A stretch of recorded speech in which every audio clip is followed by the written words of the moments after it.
Talk is reading, running, and raspberries.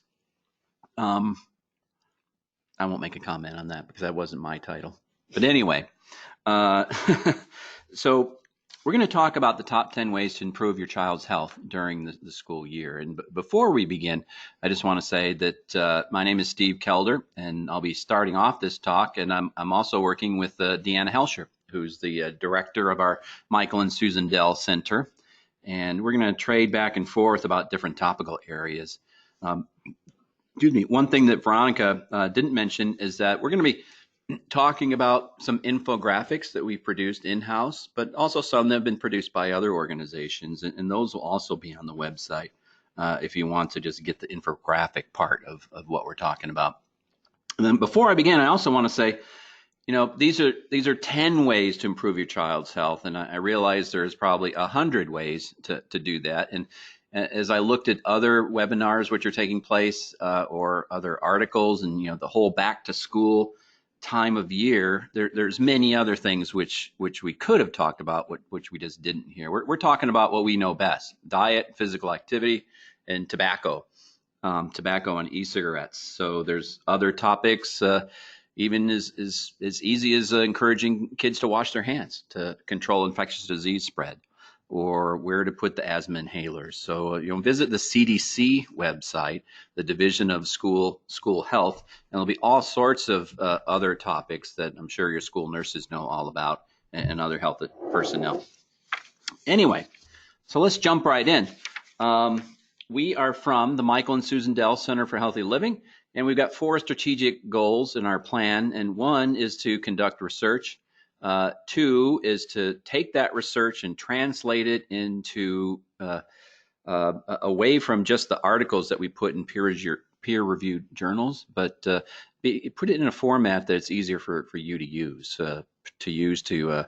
within your school districts, to give to your parents and even your students. We have health education programs that do just that. We've got these webinars. We've got a variety of different mechanisms to do that. So we conducted the research, we translate it, and then we disseminate it, again, through the webinar. And then, of course, we have to sustain ourselves. The motto, our vision, is healthy children in a healthy world for the center, and we advance health and healthy living for children and families through cutting-edge research, innovative community-based programs, and dissemination of evidence-based practices. So this is a slide that came from an Institute of Medicine report in 2012 that a few of us here at the Dell Center were working on. And it was the Accelerating Progress on Prevention of Obesity. So this report still highly relevant. And in fact, if you go to the our Robert Wood Johnson or Institute of Medicine or our own Dell Center website, it'll direct you to that report, and then companion videos that were made that are called Weight of the Nation through HBO.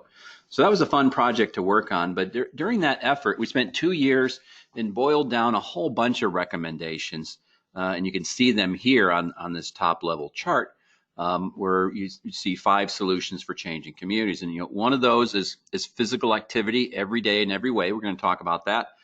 Market what matters for a healthy life. That means let's get some equal time with the food producers and marketers and so on, food chains. Make healthy foods available everywhere. Activate employers and healthcare professionals. We're not going to talk too much about that.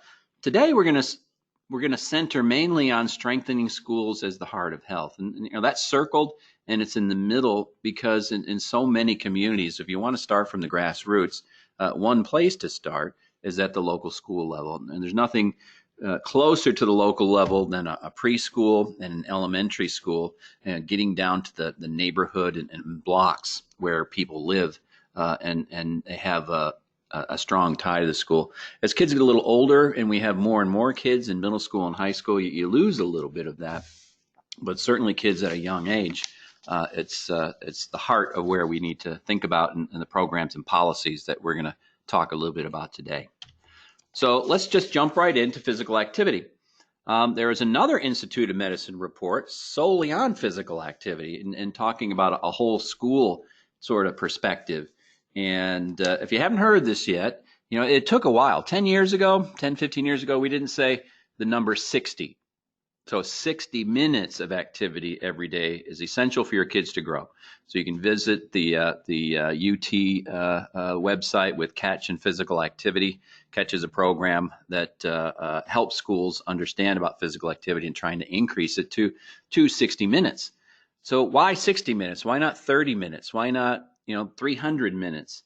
Well, it turns out that the Health Department of Health and Human Services put out a report. I think it was, oh no, I'm forgetting the year, 2008 possibly. And what they did is they reviewed so much of the literature. I remember my friend Bill Cole. Many of you might even know Bill, and he had in his laptop about 45,000 articles, and he had a whole crew of doctorate students reviewing those articles and scoring them and deciding which were the best methods and measures and study designs and such. And they did their very best in trying to understand the relationship between physical activity and all kinds of health outcomes. And it turns out that they made then recommendations for adults and kids and so on.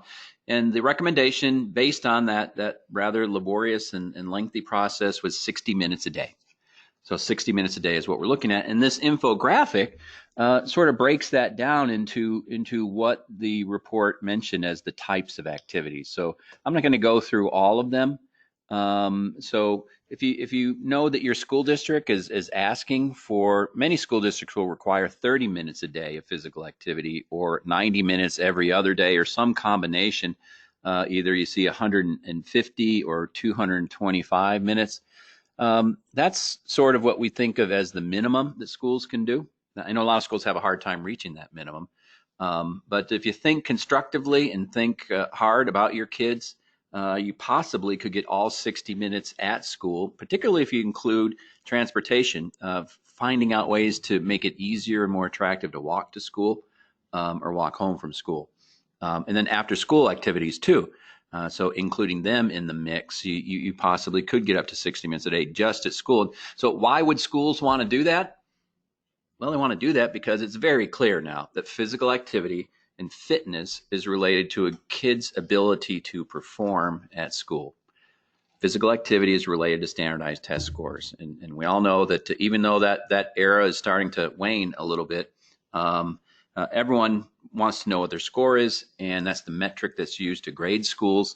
And so one way to improve your scores and improve physical activity at school. Not to mention that in high school, physical activity and sport teams and clubs and such might be the main reason why kids come to school rather than dropping out. So it's an important part of a child's life to know how to be physically active, to know how to do sports, to feel comfortable moving and such. So let's move on because we have a lot of topics to talk about. The next one I want to talk about is sleep. So this is from the Centers for Disease Control. They put out a report called the Morbidity Monthly Weekly Report. And in one of the reports, they had this infographic. And basically all it's saying is that kids aren't getting enough sleep. 6 out of 10 middle schoolers don't get enough sleep. 7 out of 10 high schoolers don't. And you see the recommendations off to the right. And I've made another chart that comes from the Sleep Foundation, credible and research-based institution. So here's why you might be interested in this as teachers and parents. They define adequate sleep improves attention, improves behavior, learning, memory, emotional regulation, quality of life, mental and physical health. Those are all the things that you want to move in the right direction. And I will say physical activity helps with each and every one of those too. So physical activity and getting enough sleep will help your kids be better students, learn more, learn faster, and achieve the goals that they want to achieve. Inadequate sleep, on the other hand, there's plenty of research that says that it leads to injuries. If you're too tired, you make more mistakes on the playing field or at the job. It leads to hypertension, obesity, diabetes, depression. This is especially true with teens in the depression side, is that inadequate sleep plus the propensity for depression leads to suicidal thoughts and self-harm. So some of the kids are on the edge that at your school, and some of you can tell, your counselors can tell, and parents probably know intuitively there might be something wrong. Sleep is a key factor involved in that. So here's just a few ideas that are evidence-based, or there's some research on it. remove distractions from their room. That means taking the TV out of the room, or putting limits on screen time, turning off the TV, read a book, watching the caffeine, especially in the afternoon and in the evening. And with younger kids, particularly, it's important to establish routines and to be consistent in your parenting enforcement of those routines. We could talk a whole hour or two about just this list of suggestions, but those are the ones that appear to do some good. How you do them is another story, and I'll leave it at that, and we'll move to the next one. Screen time. Deanna's going to handle that. So good afternoon, everyone. I'm happy that y'all are here and joining us. So I'm going to take the next 5 top 10 hints. Sorry. So with screen time, I thought y'all would be interested in seeing some of the data we have from the center. So we do a survey every year from the school physical activity, or every few years, the school physical activity and nutrition survey. So the last time we did this was in 2015 and 2016. And so we were able to survey kids in elementary, middle, and high school and have some data for them. So if you look at how much screen time children in Texas get, so these are hours per day playing video games and watching TV or movies. So these are outside of school time. And so if you look at it, it increases with the video games. You see the highest prevalence, about 1.4 hours per day with 8th graders, and these are on school days. So that's why if you have a middle schooler, you might think that they spend a lot more time, but this is what they report on school days. And then watching TV or movies, again, in 8th grade is where you see that at a little bit over 2 hours a day. If you look at the Academy of Pediatrics, American Academy of Pediatrics, their recommendations in the past have been about 2 hours of screen time per day, although current recommendations are now talking about parents limiting it judiciously. It's kind of difficult now because a lot of schools do require kids to be on screens for homework. So one of the things we found with our last SPAN survey is that most children in Texas do have a TV in the room where they sleep. So if you look at the green bars in this graph, the number of kids with a TV in the room where they sleep ranges from about 53% of kids in 2nd grade to 71% in 11th grade. So you just heard the hints about children getting adequate sleep, and having a TV in the room actually prevents them from getting adequate sleep. So really one of the things you can do is not have a TV in kids' rooms. I know with our own kids, it's really been, this was one of the rules we had at the house that they always hated, was not getting a TV in their room because they said all their friends had a TV in their room. So the other thing that we found is when you look at other devices in their rooms, we found that most adolescents in Texas have either a computer, an iPad, a tablet, a phone, some kind of connection to the internet in the room where they sleep. So in 2nd grade, it was 36% who had some kind of device, but it jumps up in 4th grade. So sometime between 2nd and 4th grade is when kids, it looks like in Texas, get their first device that they actually take into the room where they sleep. And then it jumps up to around 80% in 8th and 11th grade. So this is another area where you can really kind of regulate their devices. So we'll talk about that in just a second. So it is very difficult now to limit screen time. So these are a few best practices that have been shown to be related to better health outcomes. So one of the things we're finding with some of our preliminary analyses is it looks like limiting screen time can be accomplished by engaging children in other activities before and after schools. So one example is sports teams. So the time that they spend playing in a sports team, they're not able to access their devices. So it kind of keeps them away from that. So this can often be hard as a parent because it requires you to kind of go out of your way or maybe take them to these events. The second thing you can do is limit device use and TV viewing during certain times. So we data have shown that if you watch TV during mealtime, that often you don't eat as healthy a meals. So we do know that from the literature. Another opportunity might be in the car for short trips around town, is engaging in conversations with your children. One other that I mentioned before is keeping TV and devices out of the bedroom, out of the kids' bedrooms. So one of the things that's recommended is, especially with phones, is to have them maybe docked or charging in another room at night, or an adjacent room in the kitchen, something where they're out of the kids' hands. It's also helpful to talk to your children about appropriate device use. So limitations, when you should and shouldn't use them. And then finally, and I think that this is hard for all of us parents, is modeling good behavior. If you want your child to have certain rules regarding device use, the parents need to model that so that kids see that as an appropriate way to deal with screens. So let's talk about school parties and snacks.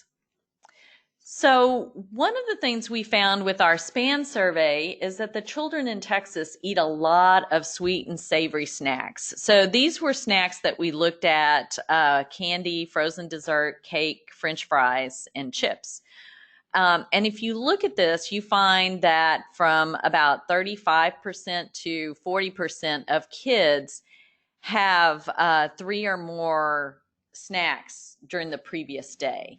So that's actually a lot of potential extra calories, and a lot of these are not the healthiest foods either. So we do kind of have an epidemic of snacking in school children in Texas. So one of the things with in terms of snacks is getting them through schools are school parties. So even though school parties are not everyday events, it is good to kind of model some healthier food behaviors, give children additional choices. One of the things, for example, is if you had where parents brought cupcakes every time a child in class had a birthday at the end of the school year, you'd have many days that you would have cupcakes served in schools. So it really does kind of lead to a lot of extra calories throughout the school year. So some examples that we have here of ways that you can address this is to serve either go foods or slow foods at school instead of unhealthy foods. So go foods tend to be fruits and vegetables, skim, low-fat dairy, and then whole grain foods. So there's a lot of different ways you can do this for a party. One of the ways that's real popular with kids is you can use toothpicks or pretzels and make little fruit kebabs. We've done a lot of other type of like a fruit sundae where you kind of layer yogurt and fruit together. So there's other ways that you can kind of teach kids to have healthier foods for celebrations. For school parties, another thing you can do is have active party games or crafts. So having kids engage in a little physical activity and moving instead of just giving them unhealthy food. I know one time I came to one of my children's parties, and it was just kind of overkill in terms of sweets that were there. So I think in giving a little bit more variety where they do have choices to make healthy, so they can make healthy choices would be better. For other snack occasions outside of healthy school parties, you need to limit snacks that you purchase for the home. So if you don't bring them into the home, they won't be eaten. So one of the things you can do, there's a lot of foods that are in snack size containers, but often these foods, again, tend to be unhealthier. So they tend to be low in fiber, high in sodium, and don't necessarily have a lot of nutritional value. So one of the things we do want people to do is to substitute healthy snacks for unhealthy snacks. So what are those? Fruits, vegetables, again, low-fat dairy, things like yogurt, milk, cheeses, and then whole grains for snacks. So some example might be like a piece of a whole wheat bread with peanut butter on top. Might be a very healthy snack. You can even add bananas to it to get additional fruit in there. You can also establish home rules about snacking. So maybe no snacking prior to mealtime. And then trying mini meals. So I just mentioned a sandwich. Something else might be a turkey sandwich or something like that that you have as a snack. And if you look at the bottom, it links to this infographic. So this infographic that we're showing here is something that you can replicate and hand out. So now let's go from healthy snacks to healthy breakfast. So again, when we looked at our SPAN data, we asked, did kids eat breakfast yesterday? And so what we find is that a lot of kids eat breakfast at home. A significant number of kids also eat breakfast at school. So the breakfast at school is the blue bars. Some kids eat breakfast both at home and school or elsewhere. And I think it's interesting that it's about 5% of kids that eat elsewhere in high school. So a lot of times these were 11th graders and they have access to cars or are more mobile. The other thing that we're concerned about is there's a significant number of kids who don't eat breakfast.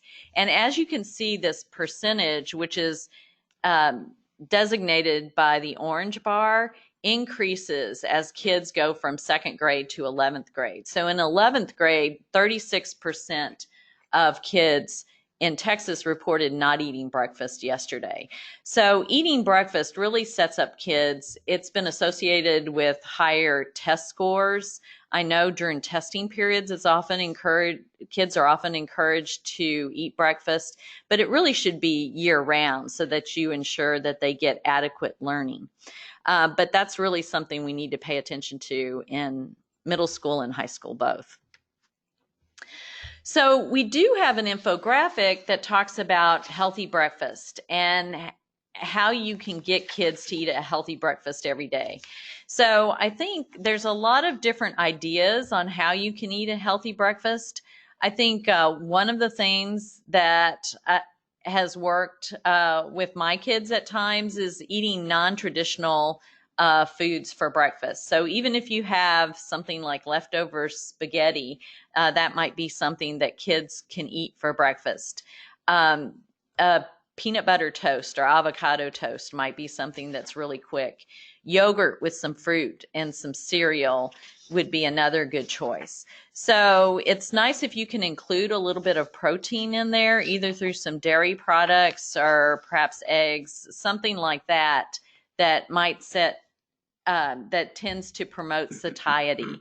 But this, in particular, this infographic gives a lot of tips on how to eat a healthy breakfast and why it's important. And you can see there the link that directs you to that. So now we're at lunch. So it's good for kids to get a healthy lunch. So these are data just from the middle school and high school kids in Texas. And what we found was most of the adolescents in these age groups eat school lunch, but a significant percentage skip lunch. So it's about 19% in both 8th and 11th grade. So again, this doesn't promote adequate learning in school. So it's really important to encourage them to eat lunch. The school lunch is always a good choice. And as you saw on the previous slide, that's where a lot of kids eat lunch. the school lunch has certain nutritional guidelines. So what's offered during the lunch line has been evaluated and usually includes a lot of fruits and vegetables as well as whole grains and low fat or skim dairy. Talking about packing lunches, I think it's very interesting. Sometimes people have the perception that packed lunches are healthier than school lunches, but actually that's not the case if you look at the data. Kids that eat school lunches tend to eat larger amounts of fruits and vegetables. So one of the things, and these are data from one of our projects called Lunches in the Bag, is we find that parents pack and kids eat a lot of fruit, but also refined grain, meat, protein sources, and sweets. So parents, when they pack lunches, don't always include vegetables, whole grains, or dairy. So you can kind of see here the refined grains and the sweets are actually kind of a lot of number of servings that the parents pack for the kids. So this was something else I think that's really interesting. If you look at the fruits and vegetables in the home, from the same study, we found that people had a lot of different fruits and vegetables in their homes. So if you look at what's in their homes, it's a lot more than what is actually packed in their lunches. So if you look at what's packed in their lunches, it tends to be a very few fruits and vegetables. So as you might imagine, apples, applesauce are in kids' lunches. Strawberries, grapes will appear. For vegetables, it's pretty much baby carrots. Occasionally, you'll see something like cucumbers or zucchini or broccoli. So it's really important for parents to recognize that they need to expose kids to a lot of fruits and vegetables, both in their lunches, but also at dinner time as well. And these just kind of show what the items were that were packed. So as I mentioned, grapes, applesauce, strawberries, apples, and juice for fruit, and carrots, tomato sauce, raw tomatoes, cucumber, and corn for vegetables. So in our infographics, we do have a handout about what can I pack in my child's lunch. So in doing this, we recommend that you pack from each of the main food groups so that you have some kind of protein source, grains, vegetable, fruit, and then milk or dairy. So these give a lot of different ideas, and they don't have to be very expensive. You don't necessarily have to buy prepackaged food. Some of this is pretty simple food, but if the child enjoys it and eats it, it's a good thing to pack. So let's talk about drinks now and healthy hydration. So one of the things we know is that children in Texas drink a lot of drinks containing sugar. So we looked at how much they drank sodas plus punch and sports drinks. And so a significant number of kids, which ranges from second grade to 11th grade, drink about 60% of them drink one or more sugary drinks a day. So sugary drinks, why we worry about them as nutritionists is they have no nutritional value and they can add a lot of extra calories that kids might not need. So again, we have a lot of healthy hints on how to increase hydration in a healthy way. So just like you saw 60 minutes of physical activity, we like to have kids drink about 60 ounces of water per day.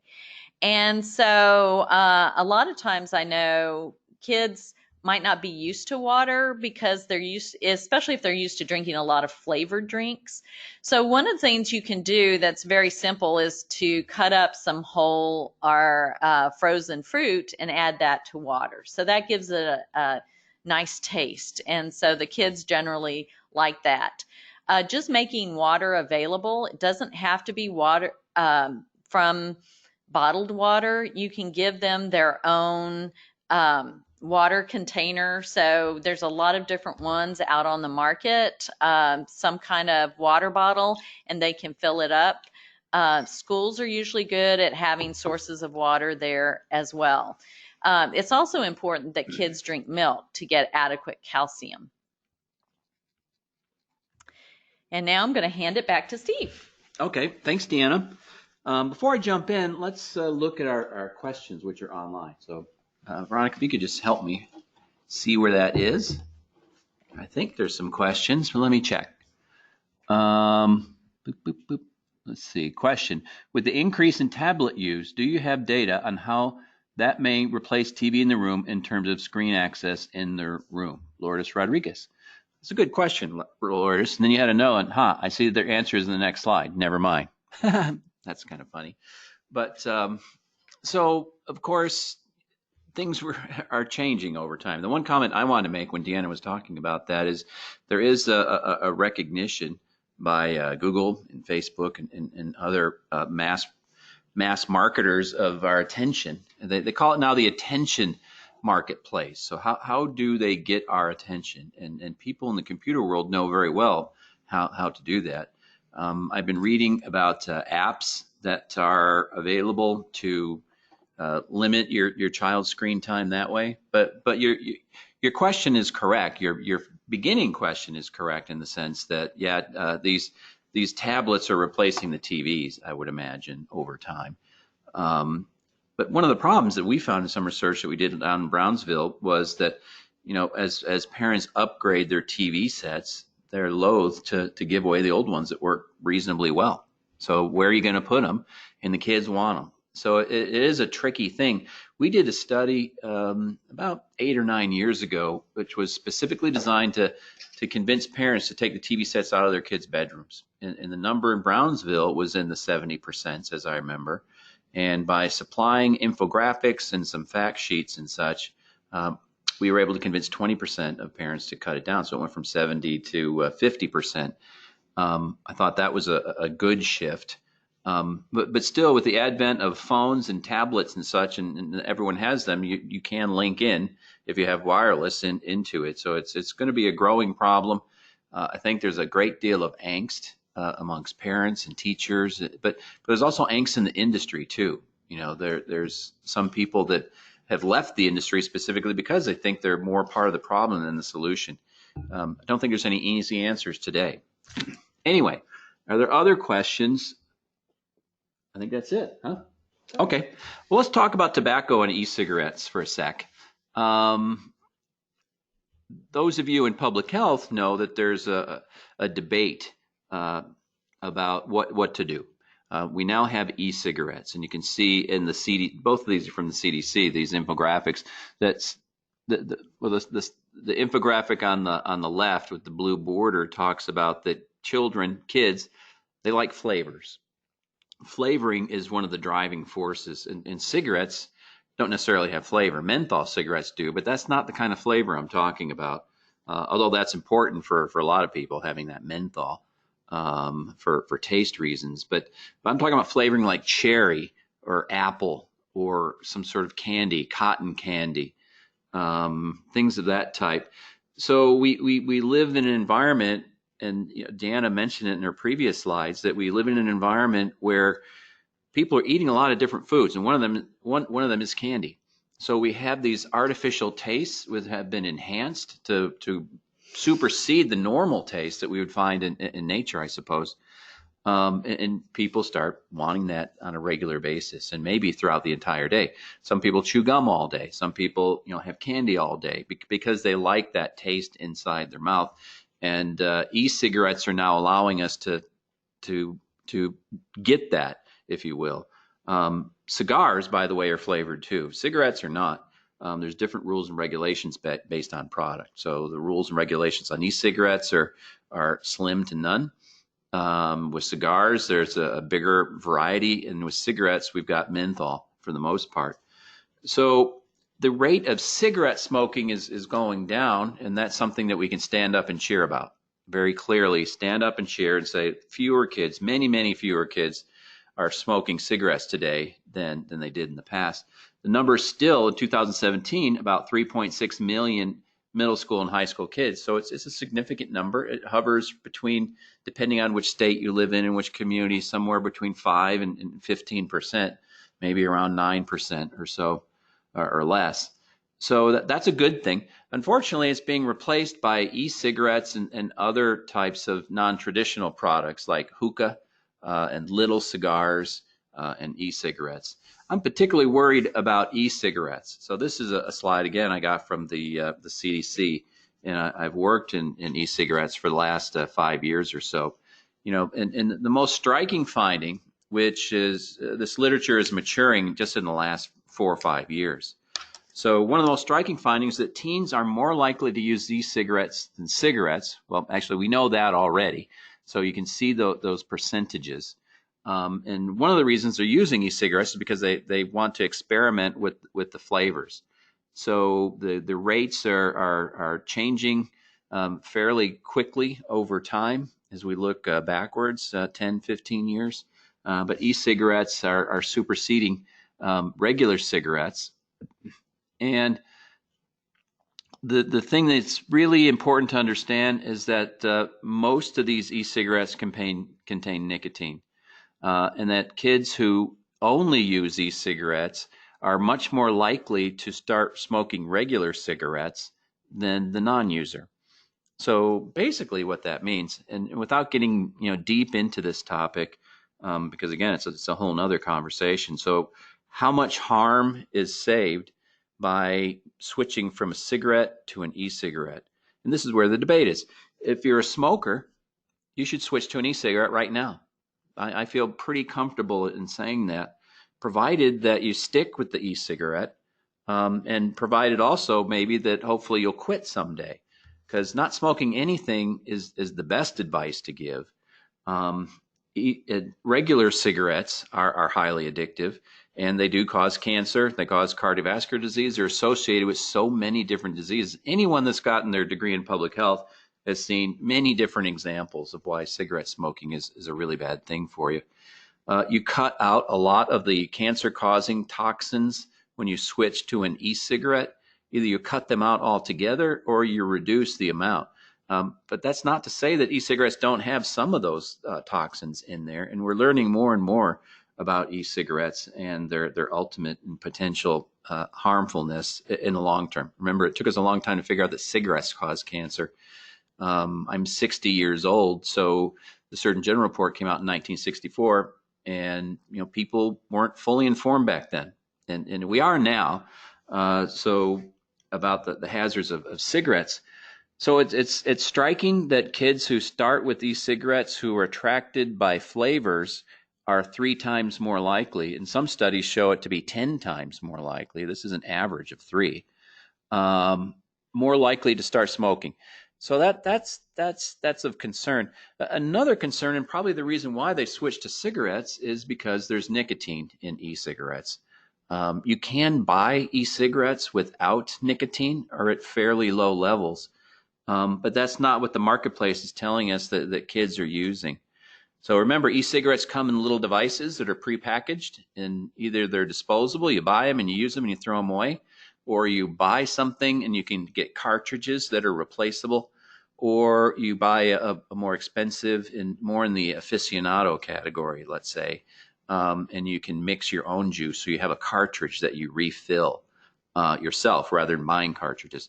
But anyway, so kids are attracted to the flavors. Once they get attracted to the flavors and they start using it, they expose themselves to nicotine. And nicotine, it depends a bit on your genetic propensity, but you can become addicted rather quickly, especially if you have a high propensity of it. And once you become addicted, you're more likely to try regular cigarettes 3 times, 3 and maybe to 10 times more likely. So this is why I'm concerned about nicotine.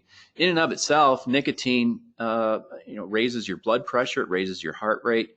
For little kids or teenagers, that's not the biggest problem in the world. For older people, it might be a problem, particularly if you get addicted to the nicotine.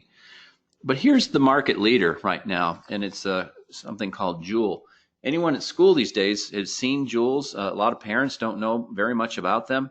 Even school people don't know, because this is still a fairly new thing.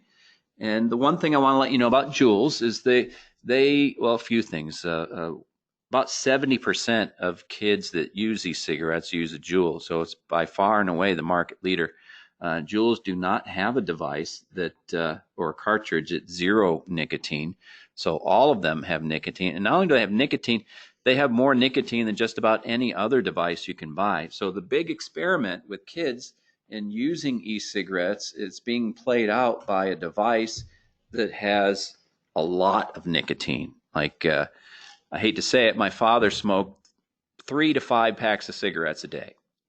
Eventually, he died of lung cancer, like many people that smoked that heavily. But he started when he was, I think, 14 years old back in 1920 or so. We didn't know much about tobacco back then either. In fact, it was promoted.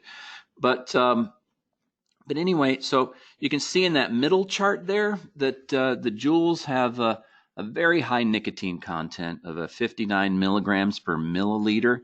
And that's about the equivalent amount of nicotine that would have satisfied my father at 3 to 5 packs a day. So we don't want kids starting at 59. Juul just recently introduced a new cartridge nicotine level at cutting that about in half.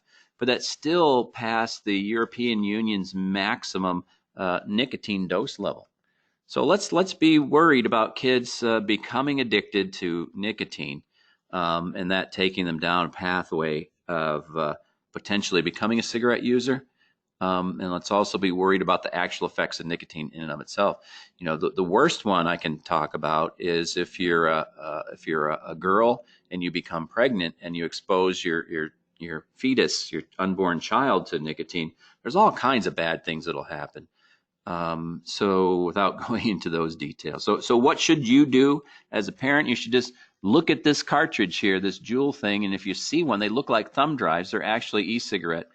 Kids are using them in the bathroom. Some of them are smoking right in your class because they'll just have it around their neck and under their shirt.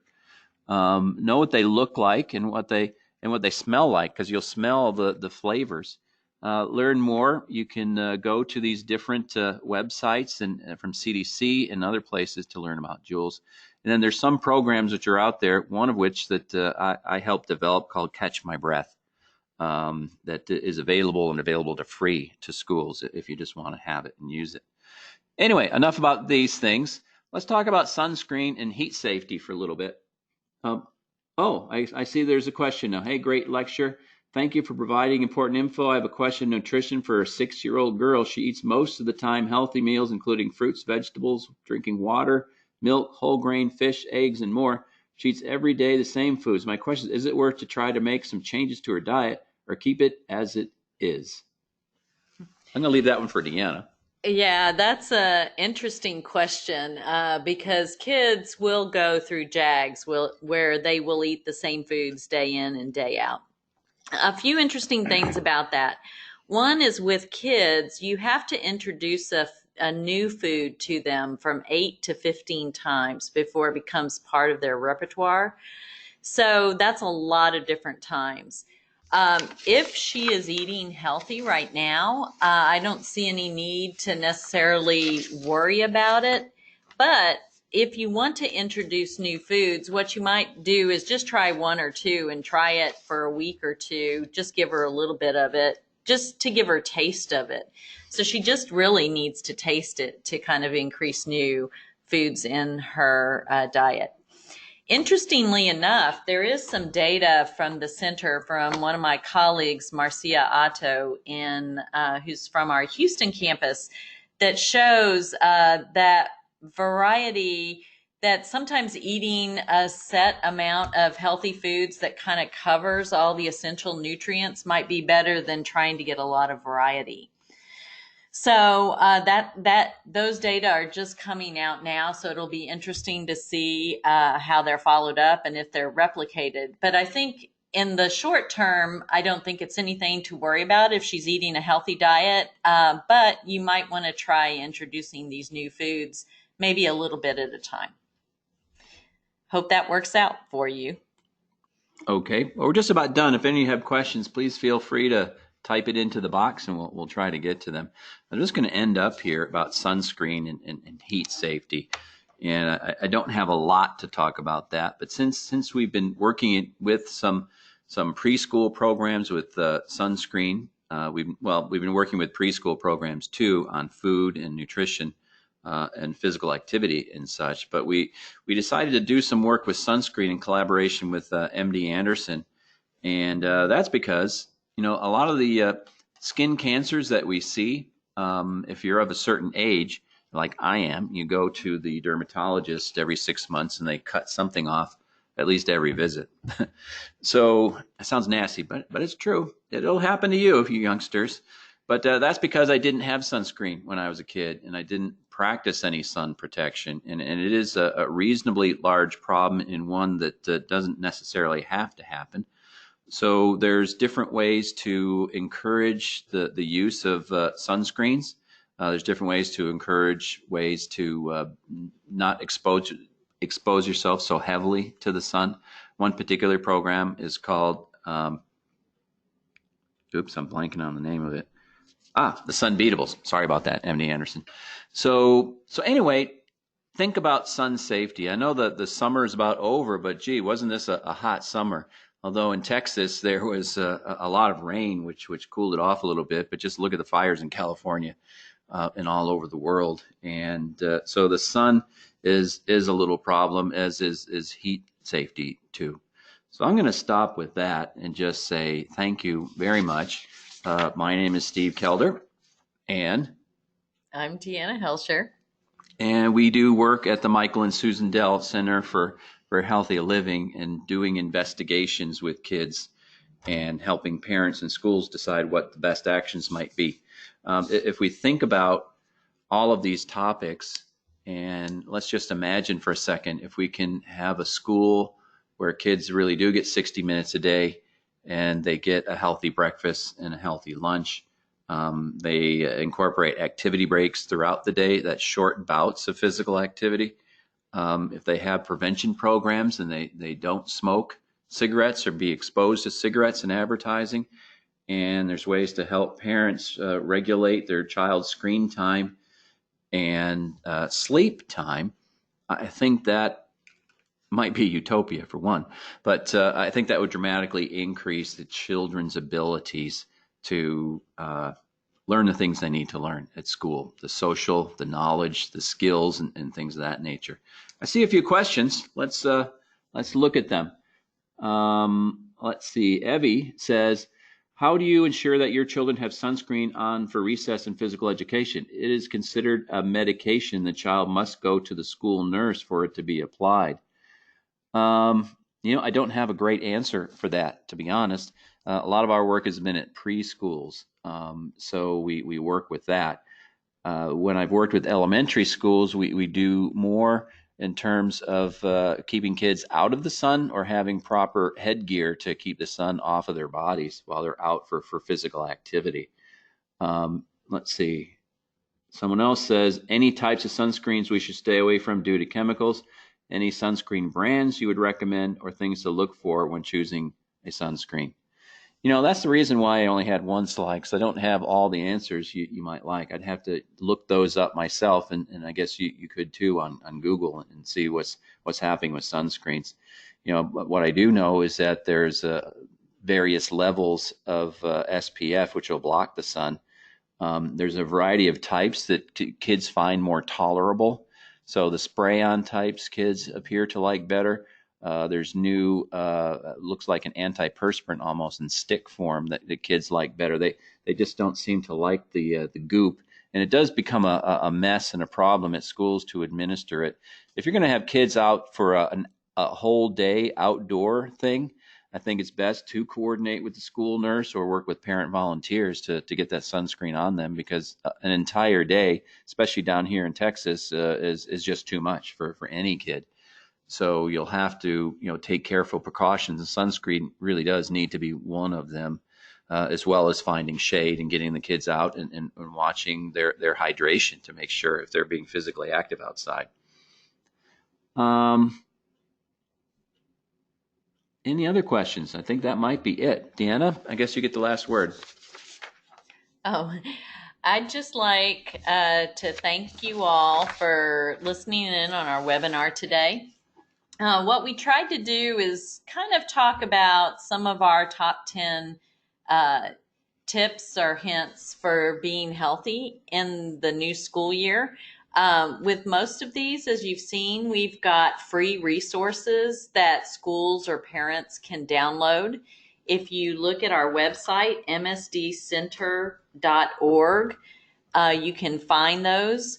We also will be archiving this webinar, so that will be available, and those of you on the webinar will receive the link. So if you wanted to show this at a parent-teacher meeting or something similar, feel free to use this as a resource. So let us hear from you. If there's other resources that would be helpful, that might be something that we could kind of add to our list. We also have a lot of these resources we forgot to mention in Spanish as well. So most everything that was presented here, there's a Spanish version. So I know, especially in schools, it's very helpful to have both English and Spanish versions. And they are in PDF form. So you can just print it out and hand out as many copies as you want, or maybe include links to this in a parent newsletter. So once again, thank y'all for listening in this afternoon, and have a healthy rest of the day. Bye. Okay. Thanks, everyone. Gucci.